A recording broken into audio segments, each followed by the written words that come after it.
माणिकराव कोकाटेंना शासकीय सदनिकेसाठी बनावट कागदपत्र सादर केल्याप्रकरणी कनिष्ठ न्यायालयाने तर महत्त्वाची अपडेट आपण पाहतोय। कोर्टाचा कोकाटेंचा मेडिकल रिपोर्ट कोर्टासमोर सादर करण्यात आलेला आहे।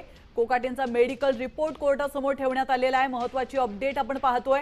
तर थोड्याच वेळात मेडिकल बुलेटिन देखील जारी करण्यात येणार आहे। त्याआधी कोकाटेंचा मेडिकल रिपोर्ट हा कोर्टासमोर ठेवण्यात आल्याची महत्त्वाची माहिती समोर येते। आज कोकाटेंच्या जामिनावर सुनावणी सुरू आहे आणि त्या पार्श्वभूमीवर या सुनावणी दरम्यान आता ॲडव्होकेट देशमुख हे सरकारची तर कोकाटेंचे वकील कदम हे त्यांची बाजू मांडतायत। या दरम्यान कदमांकडून कोकाटेंचा मेडिकल रिपोर्ट हा कोर्टासमोर सादर करण्यात आलेला आहे। कोकाटेंवर 2 वाजता एंजिओग्राफी करण्यात आली आहे आणि या एंजिओग्राफीमध्ये नेमकं काय समोर येतंय हे पाहणं महत्त्वाचं आहे।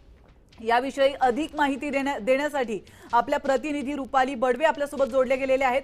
रुपाली, अतिशय महत्त्वाची अपडेट तो म्हणजे कोकाटेंचा मेडिकल रिपोर्ट हा कोर्टासमोर ठेवण्यात आलेला आहे। नेमकं या रिपोर्टमध्ये काय नमूद करण्यात आलंय?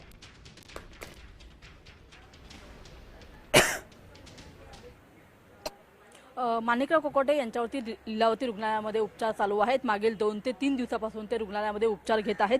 नुकतीच कोर्टामध्ये त्यांच्या वकिलांच्या माध्यमातून त्यांचा जे मेडिकल रिपोर्ट आहे ते सध्या सादर करण्यात आलेला आहे आणि त्यांच्या प्रकृतीच्या संदर्भामध्ये याच रिपोर्टमध्ये खरं तर सविस्तर माहिती असल्याचं सुद्धा कळत आहे। मात्र सध्या त्यांच्यावरती जी 2 तासापूर्वी त्यांच्यावरती एंजिओप्लास्टीची सर्जरी सुद्धा झालेली आहे आणि या एंजिओप्लास्टीमधला एकूणच तपशीलवार जो अहवाल आहे तो खरं तर आजच्या या रिपोर्टमधून कोर्टाच्या समोर खरं तर ठेवण्यात आलेला आहे। या रिपोर्टमध्ये नेमका कोणता तपशील आहे हे जरी कळू शकलं नसलं तरी सुद्धा आपण पाहतो आहोत की कुठेतरी आता कोकाटे यांच्या प्रकृतीचं जे कारण आहे ते आता पुढे केलं। रुपाली, आमच्यासोबत असंच थांबा, अधिक माहिती या संदर्भातली घ्यायची आहे। मात्र